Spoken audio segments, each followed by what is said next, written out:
Hey guys, welcome. Today, CEO of Religion of Sports, sports media company co-founded by Gotham Chopra, that's Deepak Chopra's son, Tom Brady, and Michael Strahan.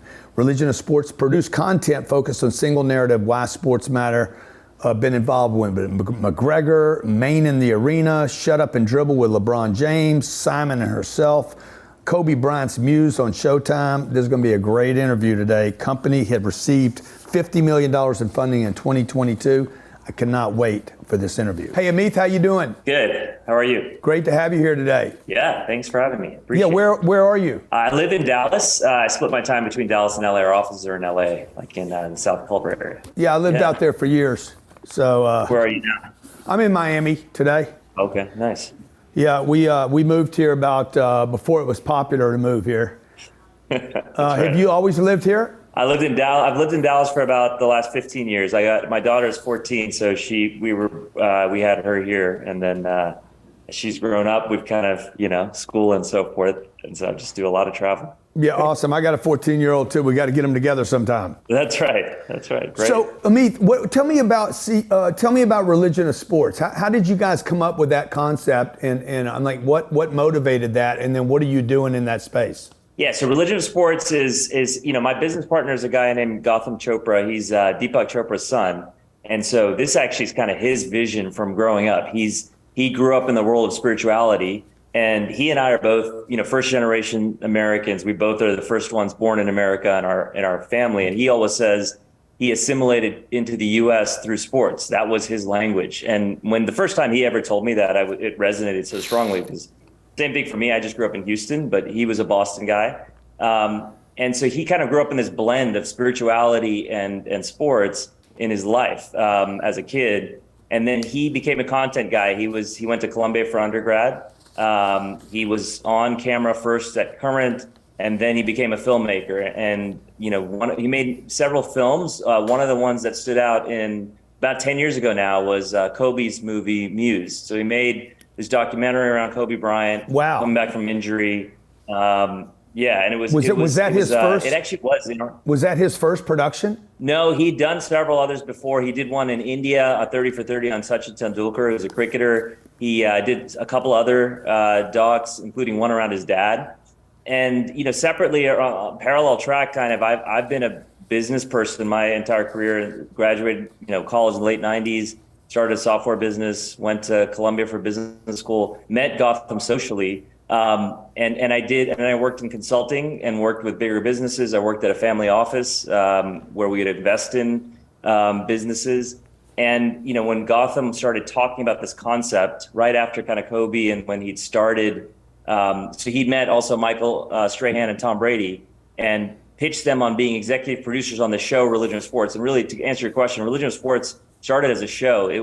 The idea was people around the world are doing all these amazing things in sports, and they're learning all these life lessons. And so whether it's resilience, teamwork, dealing with failure and loss, bringing communities together and so forth. So let's tell these exploratory stories.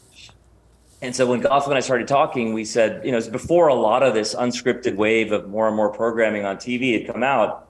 We said, let's pitch Tom and Michael on being not just executive producers on the show, but co-founders in a business. And let's make this thing a platform for creativity to show kind of how, for our 14-year-olds and others, how can you learn all these lessons from sports? And that's sort of how it started and how it's evolved over kind of the last 6 or 7 years. Well, hey, I love the name Religion of Sports because sports is like a religion. The amount of money that is spent, by parents to teach their kids to play basketball or tennis or it's fantastic. Why did you guys decide on Religion of Sports as a name? Yeah, no, look, it's polarizing too, right? I mean, I think that there's some places that when they first hear it say, oh, does that mean evangelical things that are happening in sports? Or, there's kind of always this question about, but I think it's because what you touched on, which is when people hear that name, they get it. They say, we're around the world. We could talk to people and say, oh, yeah, I get it. I grew up in Alabama. Alabama-Auburn is my religion. Or dirt track racing in the South. Or in internationally, cricket, or right. Soccer. So people get it immediately. And I think it's a lens. And we started with the tagline that sort of stuck to today, which is why sports matter. So we tell stories that are bigger than the sport itself. And why do those matter to those community, those athletes, those fans, and so forth? And that's sort of the essence. Yeah, and then other than the obvious Tom Brady, Kobe, Muhammad Ali stories, how do you guys decide, what a story is or what's worthy of the religion of sports? Yeah, that's a great question because, this kind of thing has grown a lot since the Kobe doc, or, we did this doc with Tom as we started called Tom versus Time in 18. There was The Last Dance that came out in 20. And so those Great things show. have kind of accelerated this business in many ways. And so for us now, it's no longer about just getting, the biggest athlete or the biggest team. Now it's about really focusing on what are the story underneath it and how is that compelling? How is that something that either no one has heard of before, or it exposes you to something you haven't seen before, or it has a parallel that you might not hear about. And so our team, everyone in this business, I feel like there've been a lot more competitors and partners that have emerged over the last few years, but we all have different angles I think we play. And for us from the beginning, it's been about the best of the best creative minds, storytellers.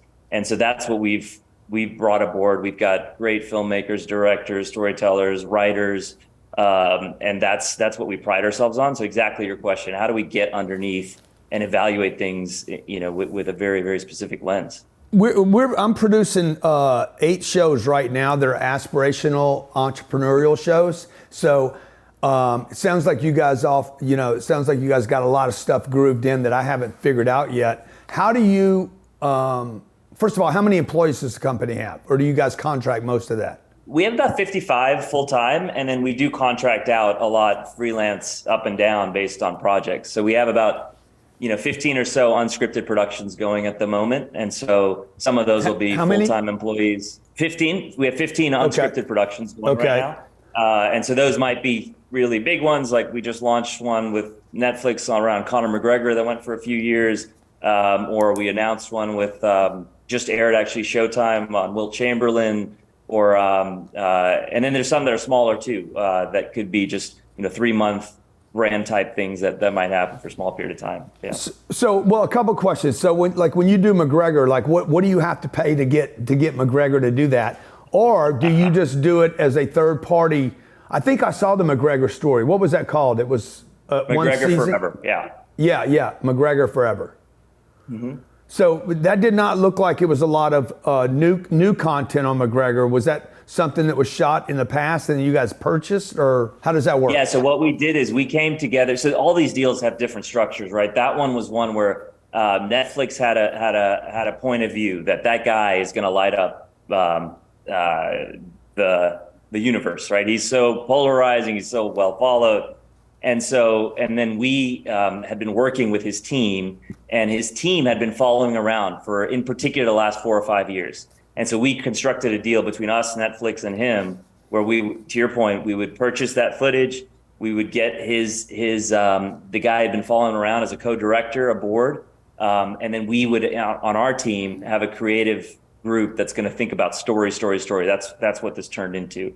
And so it was kind of more than a year, almost 2 years of just sort of having a couple interviews with them, but then story tracking what's happening and thinking about how do you piece it together. And then also thinking about what's happening in the broader world and how do you fit it into a narrative that makes sense. And then distribution, which is what I'm plagued with right now, because I got a bunch of people offering me this or that. But with the networks and with streaming under such competition and cash flow issues, how do you guys go about, Ameeth, like getting distribution? Or is your distribution one platform, or where do you go for distribution? Yeah, so we work with all the big platforms. We've got 2 things at Netflix right now. We've got something we just announced with Amazon on the G League. We've got Showtime with Wilt. We've got 2 things with ESPN. We just announced so Tom Brady as Man in the Arena. We just announced the second one with Serena Williams that'll air next year. So those are all, we work with all those partners. I think that there is still, though, to your point, there's a challenge. The market has slowed a little bit versus 21, so they're under cash flow constraints. And then you see this consolidation happening, right? So you've seen some players leave completely, like the Quibbies of the world and so forth. And then you have some players that might be spending far, far lower on a cost per hour, cost per minute basis that we can't really, they may not make sense for us. And so we kind of are trying to refine our strategy alongside the market. The positive for us is because we've been doing this for so long, we have this trust. We know the buyers, the key people, and we're having kind of constant dialogue. Does this make sense? Does that make sense? So part of our process a lot of times is we figure out the right story and angle, and then we also do a little testing at the right time to say, does it make sense for us? We think there's something here. Does it make sense for us to keep digging in here? What do you guys think? And so some things we just may say, hey, and this has been the luxury of us raising capital. We don't care what the market says. We're gonna invest behind this thing because we think it's the right idea, and our creative team's on board. Some things we're like, we're not sure, and so we're going to test it at the same time along the way.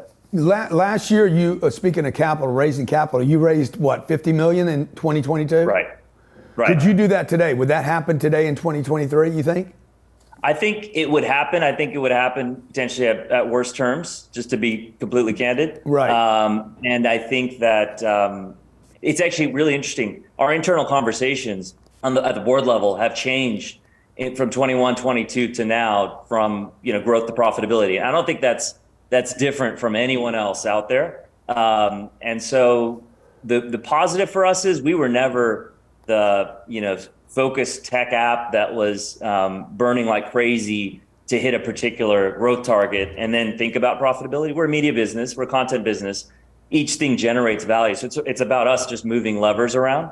But to answer your question, I think we could. I think the terms would have been different. But I also think that the overall path, our overall goal is the same. It's like, for us, the other thing about media is while the players have changed, the landscape has changed. For us, there's a playbook. There are a lot of amazing studios that have figured this out in different businesses in different ways, whether they're decades ago like the Pixars or some of our partners today that are amazing, like Skydance is out there. I mean, they're great players who've figured this out and have created huge value and profitable businesses and own big libraries. I don't know if you know this, but I did this show called Undercover Billionaire with Discovery Channel. They spent, I don't know, $25 million producing this one series that they bombed with. And they took too long to distribute, and they missed their timing. Then they launched on January 6th. And, I'm telling them, I'm like, guys, do not, because they were right in the middle of COVID. I said, drop this, my segment, Thanksgiving 2020. And they're like, no, TV goes and dies during Thanksgiving. And I'm like, it won't die this Thanksgiving. It's going to be the biggest cable viewership in the history of the world, and you'll never get the shot again. And they said, you don't know anything about TV. I'm like, I don't need to know anything about TV. I'm telling you, everybody's going to be home. Nobody will be traveling. Listen to me. I'm a businessman. I don't know TV, but I know what people are going to be doing this Thanksgiving. They know better. They pushed it off. They released the show, check this out, on January the 6th. Oh, gosh. Okay, the lowest viewership on cable in the history of the world. And it killed the show and the brand, etc. So when you're dealing with these networks, and I know you can't trash them the way I do, but like to me, these people are oblivious to social media. They overspend. Tell me where I'm wrong on this stuff. They know social media is there, but they don't really they don't do anything with it other than maybe get followers, but they don't feed them anything. How challenging is it going to be for the corporate media companies to embrace new technology, not to mention AI and everything that's going to happen with the effect of writers and actors, et cetera? Like, how do you see that playing out? Yeah, no, it's a really interesting question, and there's so much there because we deal with it in other ways too. I would say, what you experienced is not necessarily the exact same thing we experience, but we experience versions of that, right? When it's about, because you feel like you have a point of view, not only on, you know business so well, but also creative, right? You know what you built, and you have a point of view of who the consumer, the audience is going to catch on, what they're going to look like. And so we deal with this a lot too. We make the thing, but then it goes into a different machine for marketing it. And they have different priorities sometimes than you too, because they have 20 or 100 other shows they're trying to figure out. And so they're trying to slot things in and they're trying to make their own bets. And sometimes you're not prioritized. We're not prioritized. I think the one thing I would say about it is I do see a different world stepping back in marketing and the ability to use of technology and social media between streamers. Those were streamers first, and those were legacy media businesses. So the Apples, the Amazons, the Netflix of the world, Facebook Watch when they were there, I mean, they lean pretty deeply into social and show us social data. I mean, the Netflix data that they have when we do a 7, 14-day and 28-day read after we launch, the data they show is amazing. I mean, it's just incredible the levels they have of, by second when things are dropping off and by country what you're looking like and all kinds of things. And they actually do some correlations for marketing back to social. So I would say the streamers are definitely thinking about this. Now, it doesn't still mean that you're prioritized the same way that you want to be all the time, or you're going to be slotted in, because and the Netflix effect is so interesting, right? It's we were amazing. I mean, McGregor Forever was a huge hit. It was top 2, I think, in 67 countries and number 1 in a few. But it's you're up there at the top for a week or something. Yeah, and right. Then the next content comes in, and then something else is happening, and it's whatever. Yeah, because you're competing with that weekend of sports, live sports. You're competing with 100 or Stranger Things or Mission Impossible rolling out this weekend, or the election or whatever. How competitive is TV today? Oh my gosh, yeah. I mean, the time. Ted Sarandos, I think, talks about how time's his biggest competition. Sleep is one of his biggest competitions at Netflix, which is amazing, right? I mean, we're all dealing for the same 24 hours, and while a lot of our content is about how do you inspire others to do more? How do you inspire others to be better? And that takes a lot, not consuming content. It takes a lot that talks about, for Tom Brady to be who he is, or Simone Biles to be who she is, it's about sleep and mindfulness and exercise and nutrition, all kinds of things that aren't about consuming content. Yet at the same time, we're battling for those windows of wanting people to consume and engage. So yeah, it's incredibly challenging. And so that's why every conversation we have with those buyers, when is what's the hook, what's the angle, what are the stakes, why do people care, what's it related to, why now? I mean, those are all the discussions we have. I will say the thing that we have that I feel like has really played out positively over the last 5 years, and I think will continue in the future, is if you look at dollar per hour for scripted television, it's really, really high. I mean, to make a Mission Impossible, you're talking about hundreds of millions of dollars sometimes. And you look for dollar per hour for unscripted, you may be talking 1 to 10% of that, right? Depending on the program. And then you look within unscripted and you say, okay, well, what is the type of programming within unscripted that could actually compete with the maybe not the Mission Impossible launches, but the scripted shows out there, the Ted Lassos and so forth. Well, it's probably going to be the premium stuff with the biggest athletes, with the biggest teams telling the most compelling stories. And so we're kind of in this sweet spot where we feel like the type of programming we have, to your point, has to take on everything, has to stand out. But if it does, it can do so at a fraction of the cost. And so that's what we lean a lot into, and we try to really focus on that area of premium unscripted and be differentiated there. And do you guys sell all your content? You're looking for, I would expect, a per price per episode? Yeah, most of it we sell or license. Like a lot of it we license too. We maybe like a several year license or something, and when it completes, then it reverts back to us, and so we build a library that way. Mm-hmm. So that's a big version of our business model. I mean, more broadly on business model, the other things we look to do is when there's licenses, build franchises. So how can we own and control and be part of a franchise that might spin off? You're a great example. Someone who's done this amazingly well, right? Find other ways to create value, not just through the content, whether that's, productizing things and so forth. So we do that as well. But yeah, our primary business is licensing, selling content to those. Yeah. How important was it getting Tom's name on the deal in Strahan? Yeah, great. I mean, look, it's critical because at the beginning, when you're just starting, you got to give people a reason to care. You got to make people take you seriously, and Gotham has a great credibility and background as a director, but not at the time as a leader of an organization that was scaling around him and doing a lot of content that he didn't direct. And so I think them aboard first has been great, but they're not just, they're board members. And so they're helping all the time with, who should I get involved in something, or how you need me to make a call to the CEO or CMO or whatever it is. So it's very helpful for sure. If you let's say you had, this is a selfish question, all right, for you, I'm trying to suck some intel out of you.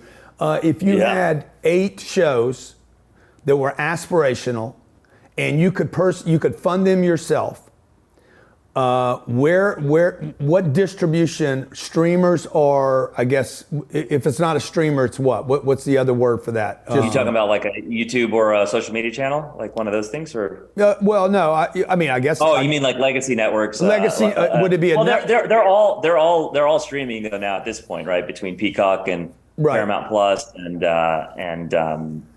everybody's out there to some degree. Yeah. Yeah. So if you wanted to own the content, you could fund it yourself. Who would you go to if you had a business aspirational and you had quantity of content? You were willing to deliver 8 or 10 different shows. Yeah. I look at it a few different ways. There's one model, which is, I don't know if you looked at this, but there's the OTT market, which is out there. So the Samsungs, the Tubis, the Plutos of the world, they're looking for volume. And they will set up channels for you if you've got the right amount of volume. I mean, I could see a 10x channel that's like a button that's sitting on a TV somewhere, right? That gets preloaded. Tubi, Roku. Yeah, Tubi, Roku, Pluto. The Samsung will preload stuff. I think the Vizio might even preload stuff. So they're looking for. If you invest a certain amount and deliver to them a certain amount of content, they'll preload with a button that says 10x on it, and then you get a rev share on the volume as long as you keep delivering the content and the volume. Now, does that, to you being in TV, and you hear something's going to be distributed on Roku or Tubi, are you like, second level? Nobody else wanted him. It's not Hulu. It's not Netflix. It's not sexy. Does that bother you? No, to me, I feel like what you've got, and look, we're candidly looking at a few things this way. What you've got is, what you want to do, in my opinion, is you create this pyramid, right, where you have premium, then you have in the middle what I call is like this Tubi piece, and at the bottom you have social, and you have an audience that's engaged, and the whole thing is one brand. And I think the Holy Grail, sort of thinking about how do you already do this really well. You're engaging with an audience. They know who you are, know what you stand for, you're helping them, and you're adding value. You have that layer of Tubi or Pluto or Samsung content. There's a place where you get something more premium than that, and you get it to an audience, and you get a message out in a more of scale. And then maybe there's one Netflix show that you have, right, that kind of connects all the dots. Yeah. That's 6 hours, right? And it comes out, and it's something you haven't shown anywhere else, but it has the same themes. That to me is like the pyramid, and the way to really leverage these guys. And by the way, Netflix is very open to this, right? They'll come out and say, look at the value we've created for Formula One. Look at the value we've created for Wham. There's a Wham documentary out there. If you go look at record sales for Wham right now, they're spiking. It's crazy. And it's all because these guys are able to talk to the world in a different way.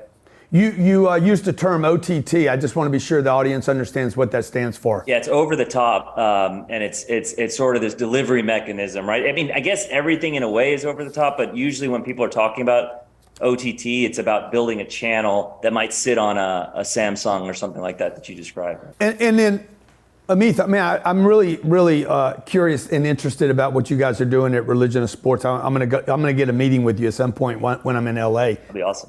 How do people attach to your what you guys are doing? Like, where do they find you? Where do they go to find the work that you guys are putting out? Yeah, so our website has all our work, religionofsports.com, and that'll link all our videos, our podcasts. We've done several podcasts that kind of feel like are same as our videos. They're storytelling. They're sort of deep narrative podcasts. A lot of our work is unscripted, documentary style content, and like we talked about, some of that's distributed on Amazon, Apple. We did 2 seasons of the show Greatness Code on Apple, Netflix, Showtime, ESPN, Paramount, and others. And then we've also started a scripted division too, and that team, scripted takes forever. Scripted TV and film takes forever, but we're partnering with some great partners like Skydance and others on different projects where we'll have limited TV series or movies that'll air in 24 and beyond. And so the website and our social handles, social channels are great places to start to see all the stuff we do. On our social, we start promoting whatever we have that's coming out next. So next for us will be we're doing this G League documentary on, it's kind of the way we pitched it. We partnered with The Ringer and Bill Simmons on the last season of the G League. And so we have all these stories of the teams. And the way we kind of pitched it, and the reason Amazon's excited about it, it's a little bit like Drive to Survive, in that not that many people follow the G League. Like, you don't really necessarily know who won, who lost, but these stories are very compelling. And so when you watch it, it will draw you kind of into, that's interesting. It's an interesting world of all these athletes who are trying to make it to the NBA and the next level. Wow. And then what social platform do you guys get the most return for the energy invested? Most of our social is about partnering, marketing, and laddering back up to our main pieces of content. But I'd say Instagram and Instagram, YouTube because you can actually see a little more content. And then we have a newsletter that we write every week. That's just it's via Substack, but it's called The Word, and it's just this guy Joe on our team who does an amazing job of finding these very, very compelling, really cool stories that a lot of time are off the beaten path and are very cool. So those are probably the best direct ways that we engage with our audience. Yeah, and then when you look at your organization, a lot of people that will see this interview they're entrepreneurs, small business owners. How important is, in your mind, is sales even in the media business today? Oh my gosh, yeah. I mean, that's everything, man. You preach really well around this. I've seen some of your stuff, but I think sales is everything, and it's about hustle. It's about drive. It's one of the things that happens in this industry too is over the last few years, we've hired a lot of great people, but we've had some missteps, and sometimes the missteps come from people who might have spent a little bit too much time, in my opinion, in kind of the legacy world and not ready to hustle in what a startup is. I mean, 10, 20, 50 people, it's still about grinding. And so the most successful people, whether you've been 20 years in the business or two, the people who are willing to pound the pavement, make phone calls, be flexible, be pragmatic, work differently, think differently. I mean, we've got some really junior, quote unquote, people on our team who've set up shows on their own, who've taken the bull by the horns, have found really, really interesting stories on their own. We've got one of the guys on our team runs this amazing weekly contest pitch meeting where everybody who wants to come comes, and then they pitch great ideas. And some of the winners of that have turned into some of our best shows. Wow. And some of those people have been, 1 year out of college and so forth. So yeah, sales matters. It's the lifeblood of everything. And so even though it's a creative place, who we talk about very openly, especially the leadership team, if we're not able to deliver on our targets, then the rest of this great stuff doesn't happen. And then how important is marketing to the organization? Marketing is a place that's really interesting to us because we're both, we're primarily a B2B organization. We sell to, the people we talked about earlier.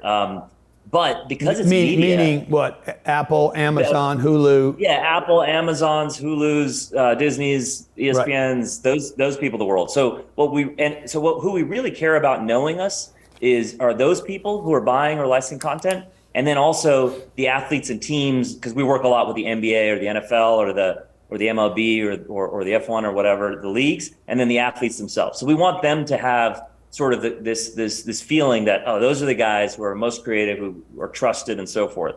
So that's who matters first. So our main marketing message is around that. But then because it's media, consumer obviously matters. You want to be able to walk into a Netflix or to ESPN and say, we also have this amount of followers, or Tom will light things, or Mike will light things up for us, and it'll scale. And so that, I think, just speaking candidly, has been a little bit of our challenge, is how do we think about investing? Because, it takes a lot to engage a consumer audience. The amount of frequency, the amount of money, the amount of time you need to invest in something. And so how do we think about both of these channels has been a challenge for us a little bit. But I'd say, where we're finding our groove is more do it around the content, do it around what people care about, do it around these franchises. I'm following you now on Instagram, so I just Awesome. followed you there.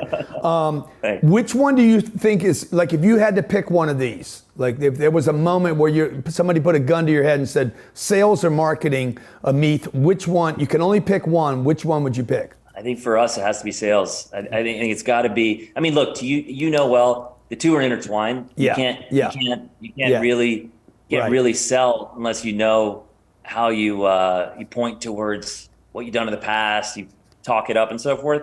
But for us, it's got to be sales. And our sales process is a little different. Like, I'm in conversations all the times with all the people I mentioned, but when we're at the moment of actually delivering or signing a contract or getting to the point where we're moving something forward, they want to talk to our creative team. They want to talk to the person who's going to be on the ground driving this story. And so our sales is always collaborative between, our creative team, our development team, along with others, just to get something over the line. Because, ultimately, to your point, you've gone through this experience, but you're at HBO or something, they're saying, my credibility as a buyer is on the line because I'm going to put my time and resources to work with you. So I want to know who's on the ground, who's creatively driving this, and I want to be with that person through this journey. Yeah. So our sales process is kind of, has to incorporate the person. And isn't that the moment corporate gets involved in creative that we actually create a bit of a problem?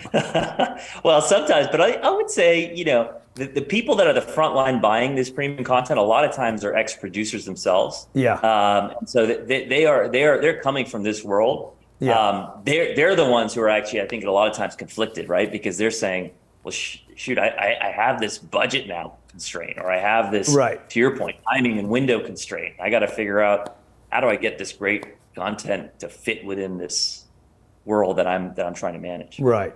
How important is scaling in the world that you live in? Like, one, having quantity, and then being able to deliver it over and over again. Yeah, well, the over and over again is hard in our world. It's not software, and I wish it was sometimes. But the over and over again version for us is franchise. So we did this show called Versus on Facebook Watch when it existed, and and that was Tom versus Time first. Then that turned into Stephen versus the Game with Steph Curry, and Simone versus herself with Simone Biles. And that was a home, right? So everything kind of was in place. The contracts were in place. The people on Facebook side are in place. The creative team on our side in place. It was just figuring out who then, and the format's in place, which is critical. It's X episodes, about 15, 20 minutes each.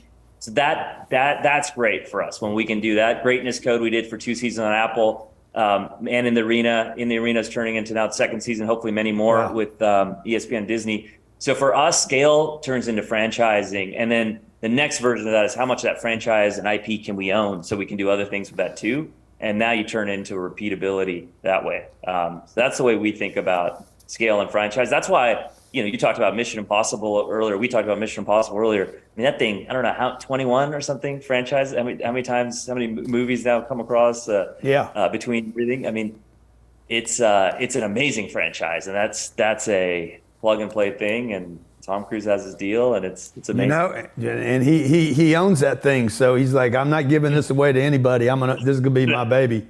So, hey man, this has been amazing. I work in an extremely competitive space, but what you're doing is, you're in another league because I think people could learn a lot. I'm super impressed by everything you've built from the ground up. So congrats. Well, thank you. Unfortunately, I have not been successful at the corporate level. I haven't been successful selling to these guys, and so I kind of have to go outside and do this other thing, but I'm going to spend some time with you in LA and see if you can, let me help me understand that world better, because man, they're so slow. They're so financially constrained, and they spend so much money in production. Like, what's your average production cost?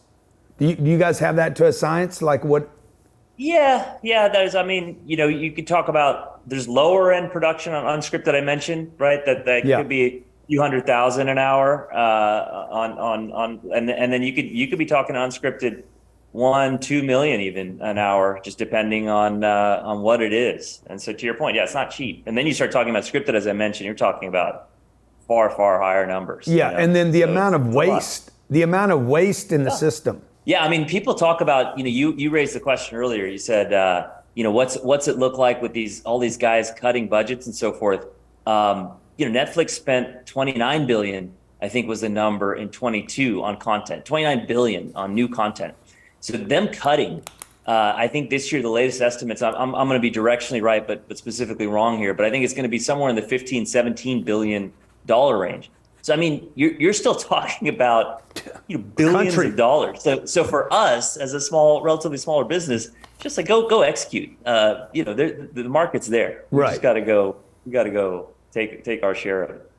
Hey, Ameeth, I thank you. I appreciate you being here today on Power Players, man. This has been very, very revolutionary for me to reveal. Awesome, man. Well, thank you. You're a great interviewer, and I appreciate you sharing. And congrats again on all the great stuff you've built. Okay, thanks a lot. I'm gonna reach out to you after this is over. Okay, about coming to LA.